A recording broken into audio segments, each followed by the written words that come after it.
Hello and welcome to our View From series. We are a Swift Business Forum in London and I'm joined by William Hague, former British Foreign Secretary. Thank you for joining me. It's a pleasure. So you're about to deliver a speech, the closing speech for today's event, and you will be discussing uncertainty and the implications for the financial sector in the UK. And also I want to ask you about the implications for London as an international financial centre. Yes, well, I think the most important thing is going to be to remain open to the rest of the world, to make sure that people from all over the world can do their business in London, can make their trades and come to markets in London, can set up parts of their global institutions here, and that talent from all over the world can continue to work here in London. Now, this can be done inside the EU or outside the EU. I was in favour of staying inside the EU. We're not, we're leaving. So what Britain has to make sure now is that we remain open to the world in financial services, even outside the European Union.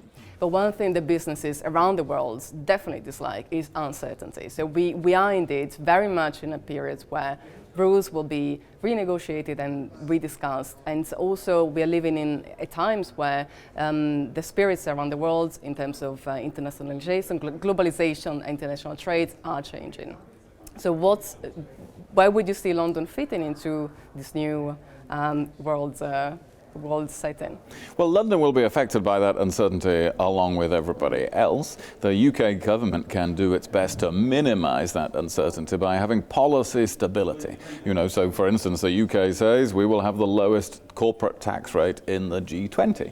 And I think they mean it. If Donald Trump reduced US corporate tax drastically, the UK would go even lower than that. And then people know you've got, and in matters like that, policy stability in the UK. So governments have to do their best to create that, but businesses have to adapt to uncertainty as well. It is unavoidable that there is going to be more power taken by nations in the next 10 or 20 years. The nation state is back, and Donald Trump is showing that, and Scotland is trying to do that, and nationalists like the Front National in France are trying to do that. So businesses will have to adapt to that and think for the long term where their best interests lie. So corporate taxation is definitely an incentive. There are plenty of other financial centres around the world that are playing this card to attract businesses. And London, of course, will continue to have some of its values, such as the talent pool, presumably a lot of it will stay, the legal framework, and so on. What about the potential loss of other rights, such as, for example, passporting rights? How is that going to affect, do you think, the financial centre in London? Well, this depends what happens, of course, in the negotiations between the UK and the EU that are now beginning. And I think the answer will largely depend on what happens to the whole negotiation. The European Union doesn't want a sector-by-sector negotiation.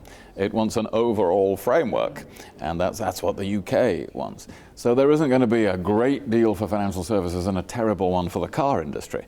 It is going to depend on the overall framework. And if there is agreement that there should be free trade between the UK and the EU, then there is an opportunity to cooperate on regulation, to have some kind of equivalent regulatory regime that maintains the maximum openness in both directions. So that would be a change, but that would be in the interests of the UK and the EU. We don't know, of course, whether that can be negotiated. No, and how do you feel hopeful about it? I mean, what kind of... Well, I feel reasonably hopeful about it because I'm a little bit optimistic that overall, for the economy overall, there will be some worthwhile agreement between the UK and the EU because it is in the interests of both sides to reach that agreement, and the governments are generally run by sensible people who will want that agreement. But the UK also does have an alternative in financial services, which is to say, okay, if there isn't an agreement, well then actually we will construct our policies in the UK to be as globally competitive as possible, to guard against systemic risk, of course, in the UK and in cooperation with other countries, but we will set our regulations and taxation in this country for a globally competitive position. A lighter touch regulation? Well, I don't know whether that would be a lighter touch or a different model of regulation, more focused on outcomes than processes, and very much based on common law, with perhaps a greater certainty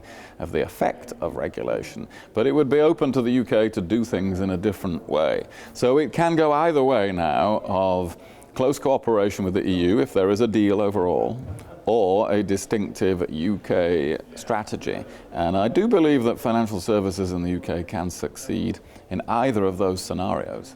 Very good one. Thank you so much for your comments. Thank you.